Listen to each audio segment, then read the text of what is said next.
વિયેતનામમાં tourist boat પલટી ગઈ, 15 ભારતીયોના મૃત્યુ થયા, જેમાં 10 તમિલનાડુ, 3 આંધ્રપ્રદેશ અને 2 કેરળના પ્રવાસીઓ છે. 32 ભારતીયો પણ સવાર હતા. વિયેતનામના ફુ ક્વોક ટાપુ પાસે બોટ પલટી ગઈ, જેમાંથી 32 ભારતીયો હતા. 15 ભારતીયોના મોત થયા છે. મોટાભાગના તેલંગાણા અને આંધ્રપ્રદેશના રહેવાસી હતા. બોટ પર કુલ 4 ક્રૂ મેમ્બર્સ સહિત 36 લોકો સવાર હતા. 21 લોકોને બચાવી લેવાયા છે. પ્રત્યક્ષદર્શીઓ અનુસાર અકસ્માતનું કારણ સમુદ્રના ઊંચા મોજા હોઈ શકે છે. જેનો વિડીયો સામે આવ્યો છે તે મુજબ ઊંચા મોજા પણ ઉછળતા દેખાય છે. એવું કહેવાય છે કે પ્રવાસીઓએ લાઈફ જેકેટ નહોતા પહેર્યા. જ્યારે બોટ પલટી ત્યારે પ્રવાસીઓ બોટ નીચે ફસાઈ ગયા. બોટ ભારતીય પ્રવાસીઓને ફુ ક્વોક ટાપુ પાસે આવેલા હોર્ન મે રૂટથી નોંગાઈ ટાપુ પર ફરવા લઈ જઈ રહી હતી, પરંતુ એ કિનારાથી લગભગ 400 મીટર પહેલા જ પલટી ગઈ. ગોઆઈ ટાપુને તેના સ્વચ્છ સમુદ્ર, નાના દરિયા કિનારા અને કોરલ રીફ ડાઇવિંગ માટે જાણીતો છે. અહીં પહોંચવા માટે પ્રવાસીઓ સામાન્ય રીતે એન થોઈ બંદરથી બોટ અથવા સ્પીડ બોટ ભાડે લે છે. ભારતના અનેક પહાડી રાજ્યો હાલમાં મેઘ પ્રહારના કારણે ગંભીર પરિસ્થિતિનો સામનો કરી રહ્યા છે. ઉત્તરાખંડ, હિમાચલ પ્રદેશ અને જમ્મુ કાશ્મીર સહિતના વિસ્તારોમાં મુશળધાર વરસાદે ભારે હાહાકાર મચાવ્યો છે. ચોમાસાની આ આક્રમક અસરને કારણે પહાડી વિસ્તારોમાં ભૂસ્ખલન અને રસ્તા બંધ થવાની ઘટનાઓ ચિંતાજનક રીતે વધી છે. હિમાચલ પ્રદેશમાં પણ ભારે વરસાદથી લોકો ત્રાહિમામ પોકારી ગયા છે. શિમલા સહિતના શહેરોમાં પૂર જેવી સ્થિતિ છે. નદીઓ ગાંડીતૂર થઈ છે. ભારે વરસાદને કારણે થયેલા ભૂસ્ખલનથી ઉત્તરાખંડમાં 120 રસ્તાઓ બંધ થઈ ગયા.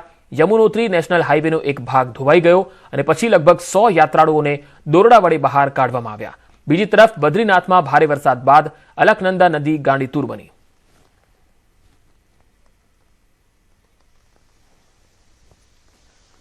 જમ્મુ કાશ્મીરના રાજૌરી જિલ્લામાં ભારે વરસાદે જનજીવનને અસ્તવ્યસ્ત બનાવી દીધું. અનેક વિસ્તારોમાં નદીઓ અને નાળાઓના જળસ્તરમાં ભારે વધારો નોંધાયો.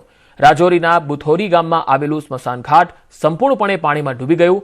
સ્થાનિકોના જણાવ્યા મુજબ ભારે વરસાદને કારણે તેમને મોટા પાયે નુકસાનનો સામનો કરવો પડ્યો. સમગ્ર વિસ્તારમાં ભારે વરસાદને પગલે ચિંતાજનક સ્થિતિનું નિર્માણ થયું છે. તો જમ્મુ કાશ્મીરના પૂંછ જિલ્લાની જો વાત કરીએ તો અહીં મેંધર વિસ્તારમાં ભારે વરસાદને કારણે ડાક બંગલા નજીક રસ્તા પર લગભગ 1 મીટર સુધી પાણી ભરાયા, જેના કારણે ટ્રાફિક ગંભીર રીતે પ્રભાવિત થયો.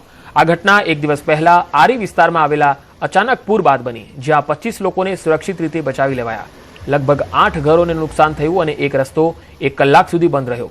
હાલ પ્રશાસન સમગ્ર પરિસ્થિતિ પર સતત નજર રાખી રહ્યું છે અને સ્થાનિક લોકોને પૂર પ્રભાવિત વિસ્તારોમાંથી દૂર રહેવા તેમજ જરૂરી ન હોય તો મુસાફરી ટાળવાની અપીલ કરી છે.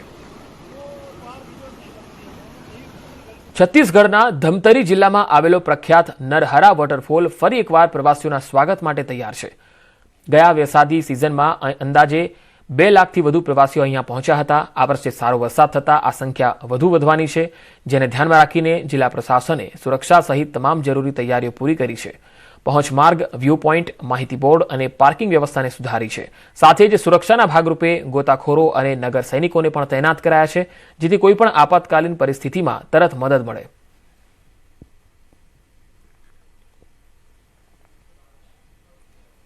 ઉત્તર પ્રદેશના મુગલસરાઈમાં રોડ પહોળો કરવાની કામગીરી દરમિયાન મોટી દુર્ઘટના થઈ. સ્ટેશન સામે આવેલું પ્રાચીન કાલી માતાનું મંદિર જેસીબીથી તોડતી વખતે ગુંબજ અચાનક નીચે તૂટી પડ્યો. આ અકસ્માતમાં 58 વર્ષીય કોન્ટ્રાક્ટ કર્મચારી બલદેવ યાદવ કાટમાળ નીચે દબાઈ ગયા અને સારવાર દરમિયાન તેમનું મોત નીપજ્યું. આ ઘટનાથી સ્થાનિક લોકોમાં ભારે આક્રોશ છે. તેઓ તંત્રની સુરક્ષા વ્યવસ્થા પર સવાલ ઉઠાવી રહ્યા છે. લોકોનો આરોપ છે કે કામગીરી દરમિયાન સુરક્ષાના કોઈ પૂરતા પગલાં લેવાયા ન હતા. જોકે લોક નિર્માણ વિભાગે સુભાષ પાર્ક પાસે નવું મંદિર બનાવીને ત્યાં મા કાલીની મૂર્તિ સ્થાપિત કરી દીધી, પરંતુ તંત્રની બેદરકારીના કારણે એક નિર્દોષ કર્મચારીએ જીવ ગુમાવવાનો વારો આવ્યો. બનાસકાંઠાના રાધનપુરને બનાસ ડેરીના નવા બાયો સીએનજી પ્લાન્ટની ભેટ મળી છે. ગોબરમાંથી પણ કમાણીનું નવું મોડલ પશુપાલકોને મળશે. વધારાની આવક. 3 સફળ બાયો સીએનજીના પ્લાન્ટ બાદ આ એક મોટું પગલું ગણી શકાય. બનાસ ડેરીનું વધુ એક મોટું પગલું. રાધનપુર વિસ્તારના ખેડૂતો માટે બાયો સીએનજી પ્લાન્ટ બનશે આશીર્વાદરૂપ. ગોબર હવે બનશે આવકનો નવો સ્ત્રોત. પશુપાલકોની આવક વધારવા બનાસ ડેરીની વધુ એક પહેલ.